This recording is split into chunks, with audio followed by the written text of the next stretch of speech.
नमस्कार दर्शकों, स्वागत है आपका टीवी 30 में। मैं हूं आपके साथ आशुतोष। दोस्तों, भाषा का विवाद अभी तो महाराष्ट्र में चल ही रहा है, उधर से एक और विवाद आ गया है।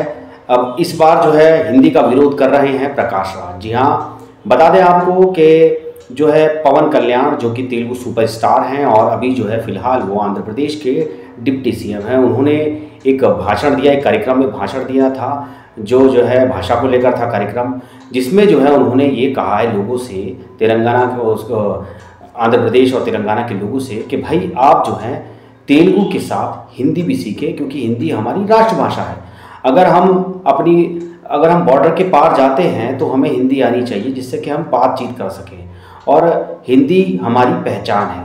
इसके अलावा उन्होंने कहा कि अगर तेलुगु हमारी मातृभाषा है, हमारी माँ है, तो हिंदी हमारी जो है बड़ी माँ है, यानी कि दादी है।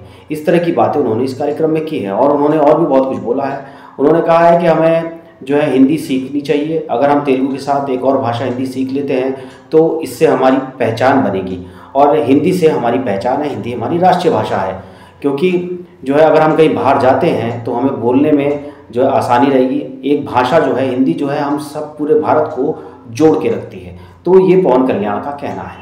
अब जो है पवन कल्याण की बात जो है ये बुरी लग गई प्रकाश राज को। तमिलनाडु के जो एक्टर हैं प्रकाश राज, उन्हें बुरी लग गई है। उन्होंने कहा है कि भाई आप जो है उन्होंने एक पोस्ट वीडियो जो है सोशल मीडिया पर डाला है, और उन्होंने कहा है कि आपने खुद को कितने में बेचा है।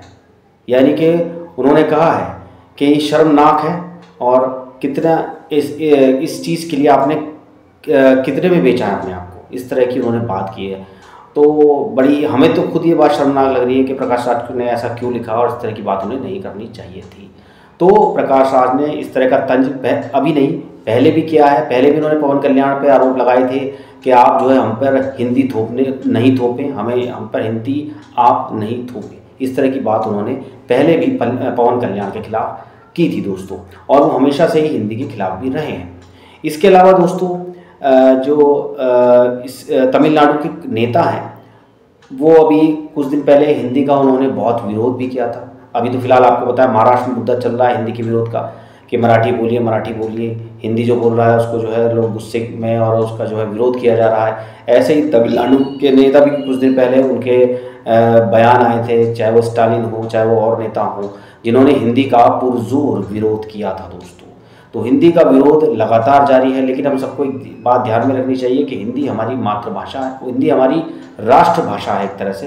हालांकि उसे भाषा का दर्जा अगर डॉक्यूमेंट के हिसाब से देखा जाए तो नहीं मिला है, वैसे तो वो राजभाषा है, लेकिन फिर भी हिंदी सबसे ज़्यादा बोली जाने वाली भाषा है। अगर त्रिभाषा सूत्र के हिसाब से भी देखा जाए, अगर हिंदी हर स्टेट में बोली जाए, मतलब उनकी मातृभाषा के अलावा हिंदी भी अगर सब अपना लें, तो कम से कम हमारे देश की एक ही भाषा होगी। हिंदी में सब आराम से बात कर सकते हैं, इससे कम्युनिकेशन प्रॉब्लम जो है ख़त्म होगी। तो खैर, भाषा का विवाद रुकने का नाम नहीं ले रहा है दोस्तों। आगे देखते हैं इसमें क्या होता है। नमस्कार।